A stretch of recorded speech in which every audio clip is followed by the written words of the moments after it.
لبيرة. وصفاتي سيم كديسان لقرآن هاتوا باكيتية پیاوی پیاوانە حەزی بە پاکیە لە هەموو شتێکە حەزی بە پاکیە. الله جل جلاله وصفی صحابەکانی رسول الله کا صلى الله عليه وسلم لەناو مزگەوتەکانە چۆن بوون بە تایبەت مزگەوتی قوبا فيه رجال يحبون أن يتطهروا والله يحب المطهرين. پیاوانێک بوون حەزیان لە پاکبوونەوە بوو ئەم پاکانە الله خۆشیوێ. بەڵێن پیاوی پیاوانە پاکە لە ئاست هەموو ئەو کوفر و شیرک و نیفاق و ئەو معصیەتانی باسمان کردووە لەگەڵ ئەوەشە پاکە لە شەهوەتەکانی خۆی پارێزێ لە شەهوەت. ئەمەندە بە دوای شەهوەت و حەزەکانیان ناڕوە نەوەک بە دوای بکەوێ دواییش پاسا و بێنێتەوە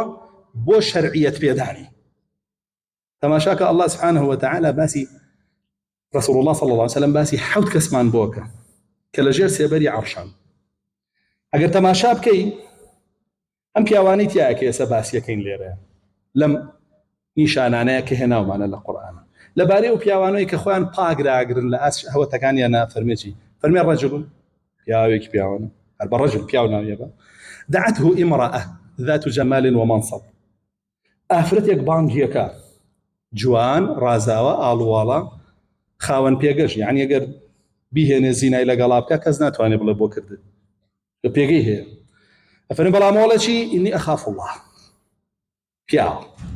ئەڵێ من لە ئەڵڵا ترسم نەک بە دوایکەوێ ئەنجا بێتیشەوە لە بەردەم ناخۆی بە پیاو بزانێت لە بەردەم پیاوان ناخۆی بە پیاو بزانێت دوایکەوێ بە چاوی بە دڵی بە کردداری بە مۆبایلی بە هەموو شتێ دوایکەوێ بە تۆڕەکانی لە هەموو جێگای بە دواوێتی ئەنجا دانیشێتەوە خۆی بە پیاوە زانێت نا پیاوی پیاوانە ئەوەیە گەر بانگی شێکە گونجاویش بێ بڵێ نا من لە ئەڵڵا ترسم ئەو پیاوی پیاوانێ ئەوە چ دەژێر سێبەری عەرشەوە بەتەمایە هەموو دەیوت و ساختە چێ بچێتە ژێر سێبەری عەرشەوە شتیوا نابێت بەبێ ئاگاداری ئەمانە بین ئەم سیفەتی پیاوانە فێر بین لە قورئانە خۆمان لە خۆمانە جێبەجێکەین و لە ناو مناڵەکانمانە دروستیکەین